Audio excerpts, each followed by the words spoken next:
Assalamualaikum warahmatullahi wabarakatuh. Pemirsa, pada kesempatan ini saya akan melanjutkan cerita Lutung Kasarung bagian ke-14. Terima kasih kepada semua subscriber yang selalu setia mengikuti. Selamat mendengarkan. Dengan tak ragu-ragu dan penuh terima kasih, ia melangkah masuk ke dalam istana yang sangat indah itu, akan melihat apakah Putri Purbasari sudah terjaga. Ternyata sang putri masih nyenyak tidur, masih terpengaruh sirupnya yang ampuh itu. Kini sang putri tidaklah terbaring di atas selembar talupuh yang sudah rapuh, di atas balai-balai lapuk. Dinding-dindingnya sudah bolong-bolong, melainkan di atas sebuah katil kencana ditaburi oleh sutra dewangga, terletak dalam kamar indah tak bertara. Pemandangan dalam kamar itu kemilau-silau oleh hiasan rinukmi yang tak kalah oleh kerdipan bintang kemintang.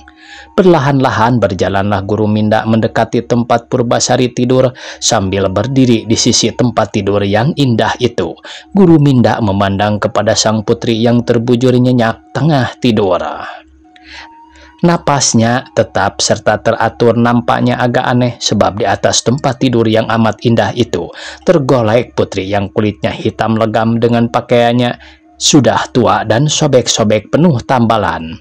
Lama Guru Minda berdiri mengawasi kekasihnya itu, namun mengusiknya ia tidak. Setelah puas memandangnya, berjalanlah ia ke balik pintu di mana melumruk pakaiannya Sang Hyang Megah Hitam. Setelah dikenakannya pula pakaian samarannya itu, maka ia pun keluarlah dari kamar dan duduk di luar pintu akan berjaga. Keesokan harinya, tatkala burung-burung ramai bernyanyi menyambut kedatangan siang, perlahan-lahan sang putri Purbasari membuka pelupuk matanya. Ia terjaga.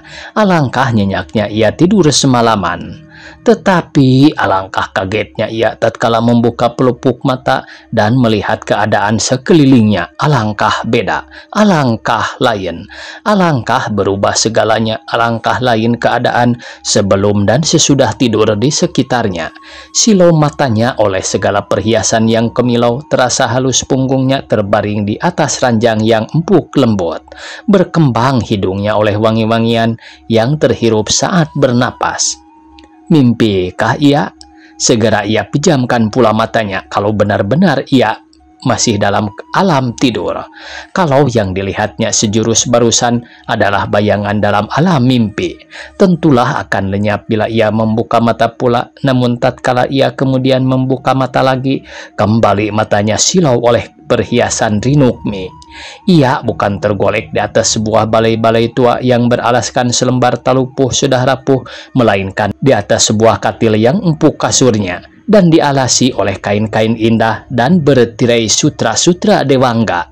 Ia bukan lagi berada dalam teratak tua yang beratap sudah tiris serta berdinding bolong-bolong, melainkan dalam kamar indah megah penuh hiasan. Ia bangkit dan meloncat turun dari katilnya. Ia memandang ke sekelilingnya dengan teliti. Tangannya tak henti-henti menggisik-gisik mata.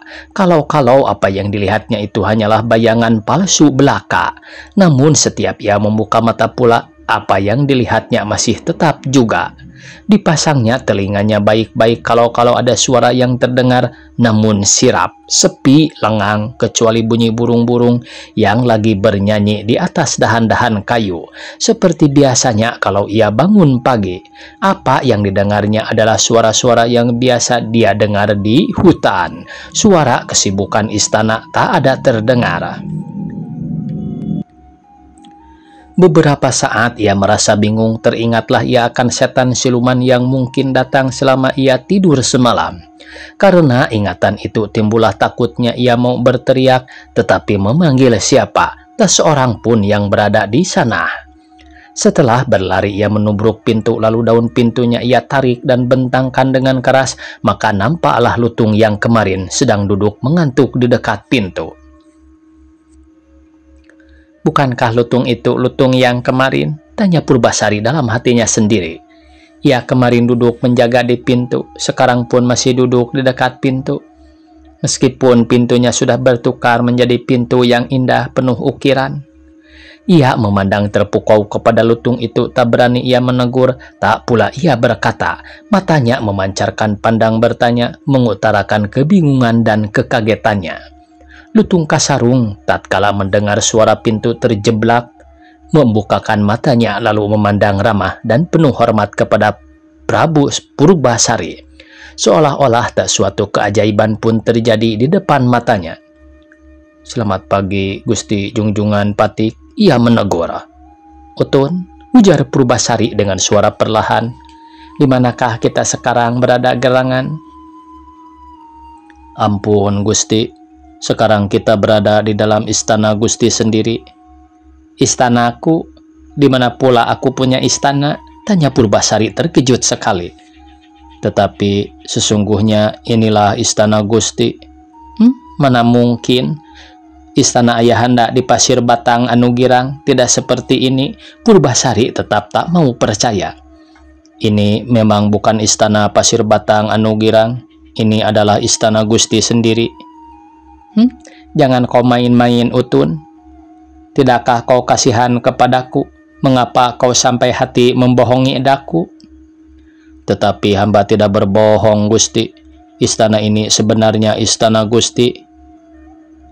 Jangan-jangan kita tersesat ke tempat setan siluman, Utun?" Purbasari tetap tidak percaya. "Tidak, Gusti.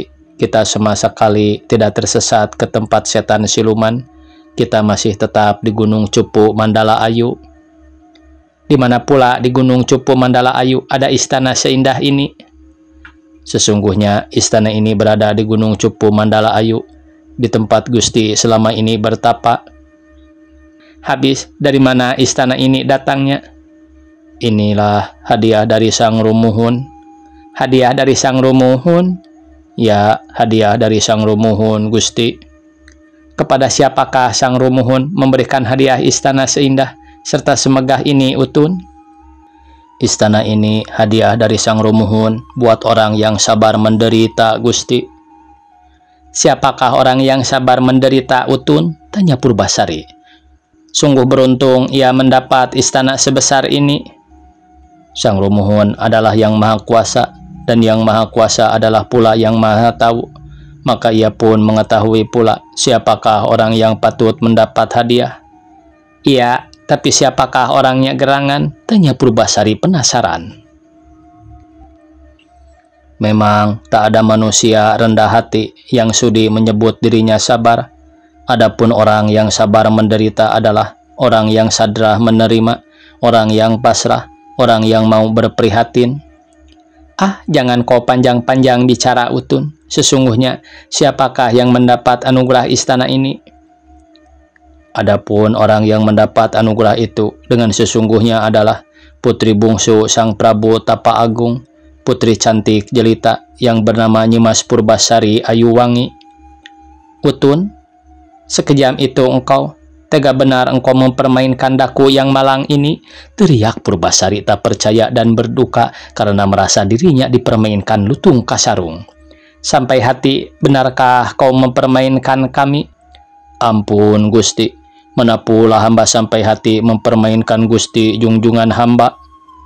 "Habis, sebenarnya istana siapakah ini?" "Sesungguhnya istana ini istana Gusti sendiri. Hanya Gustilah yang patut mendapat hadiah sebesar ini dari Sang Rumuhun. Lagi pula, siapa lagi orang yang mungkin mendapat hadiah Sang Rumuhun? Masa akan hamba seekor lutung mendapat hadiah istana? Di sini tidak ada orang lain kecuali Gusti sendiri." Kau Utun?" "Ya, kalaupun istana ini milik hamba, tentu akan hamba persembahkan kepada Gusti." Purbasari terdiam. Ia masih ragu-ragu akan kebenaran perkataan Lutung Kasarung, seolah-olah hendak mengetahui apakah yang tersembunyi di balik hitam mata dan hitam bulunya. Ia khawatir kalau Lutung memperdayakannya. "Betulkah, Utun?" tanyanya was-was. Tetapi sikap Lutung Kasarung penuh kesungguhan, dari matanya pun tak tertangkap sinar hendak mempermainkan atau memperdayakan. Apa pula kemudian didengarnya Lutung Kasarung menjawab sungguh-sungguh, "Betullah apa yang hamba katakan kepada Gusti. Istana ini adalah anugerah buat Gusti sendiri. karena di sini tak ada orang lain pula. Masakan hamba seekor lutung binatang hina mendapat anugerah istana seindah ini? Percayalah kepada hamba, Gusti, percayalah. Purbasari tidak segera menjawab. Wahai, jika benar apa yang dikatakan Lutung Kasarung, jika benar, niscaya kini ia, putri bungsu Purbasari yang dibuang oleh Kakanda Purba Rarang ke hutan belantara, mempunyai istana yang tak kalah megah dan indah dibanding istana Pasir Batang Anu Girang yang termasyhur di seluruh dunia itu. Dengan tak puas-puasnya Purbasari mengagumi keindahan istana itu, ia berjalan dari kamar ke kamar, dari ruang yang satu ke ruang yang lain, serba luas dan indah-indah belaka isinya. Pintu dan jendela serta tiang-tiang berukir-ukiran halus serta mahir buatannya, barang-barang yang mengisinya pun bukan buatan sembarang. Tak ada yang tidak mengagumkan Purbasari. Senang benar hati Purbasari memperhatikan keadaan istana yang sungguh elok itu. Tak peduli lagi kini ia, siapa punya istana itu. Kalaupun milik orang lain, tak ada seorang manusia pun yang dilihatnya. Hanya ia berdua dengan Lutung Kasarung saja. Asik benar ia meneliti memperhatikan isi istana, sehingga tak terasa lagi matahari sudah tinggi di awang-awang. Gusti, tegur Lutung Kasarung mengingatkan junjungannya. Hari sudah tinggi, tidakkah Gusti merasa gerah dan hendak mandi di jamban? Purbasari yang tenggelam dalam kekaguman tersadar. Duhai, sampai lupa aku akan mandi. Di manakah jamban buat mandi, Utun?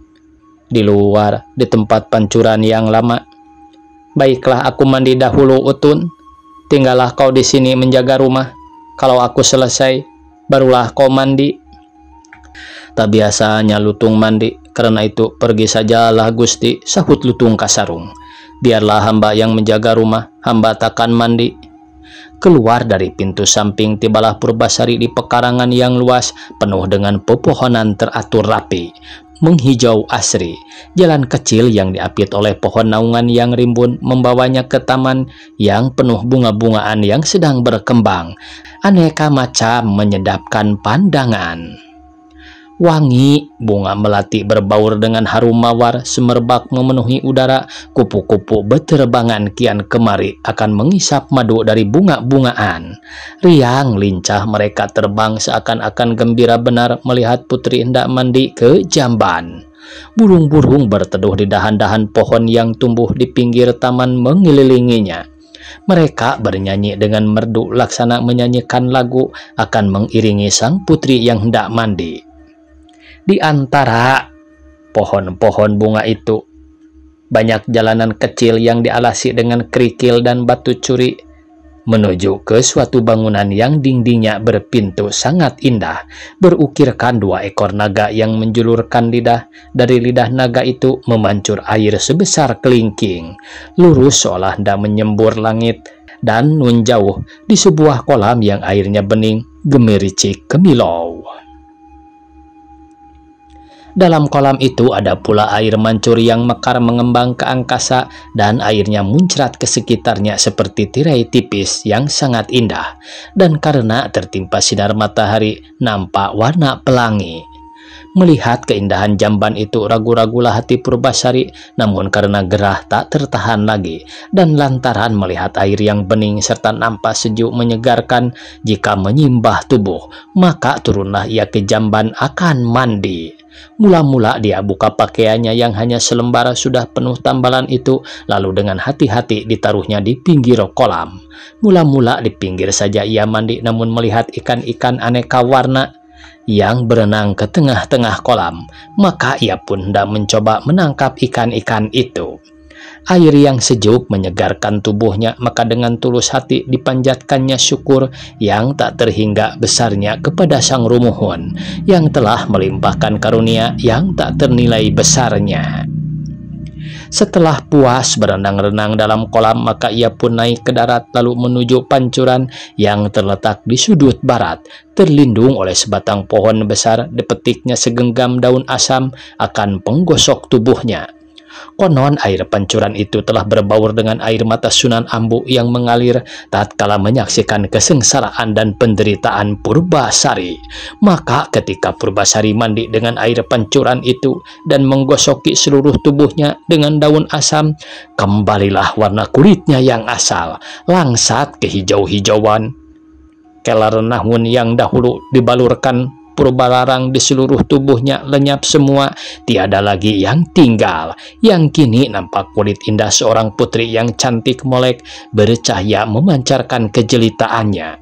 Maka matahari seolah-olah kabur, seluruh jamban seolah-olah terang oleh kecantikan sang putri. Pasir di pinggir berkedip-kedipan dan dedaunan di pohon berkilau-kilauan. Batu-batu seolah tersenyum, daun-daun seakan tersenyum, pohon-pohon bagaikan terbengong, bunga-bungaan laksana berpesta, menyaksikan sang putri Purbasari ayu wangi. Melihat perubahan dirinya dan melihat bahwa kecantikannya yang asal telah pulih kembali, maka Purbasari pun memanjatkan syukur serta terima kasihnya pula kepada Sang Rumuhun. Setelah mandi di pancuran, tubuhnya pun makin terasa segar beberapa lamanya, maka puaslah Purbasari. Ia pun selesai mandi, dipungutnya pakaiannya yang tua dan sudah penuh tambalan serta robek-robek yang dia dapat dari Kakanda Purbalarang sebelum dia berangkat ke Gunung Cupuk Mandala Ayu. Pakaian yang sudah tua itu pun dikenakannya, nampak janggal sekali selembar kain tua yang tak menentu warna itu melekat pada tubuh jelita berkulit kuning langsat.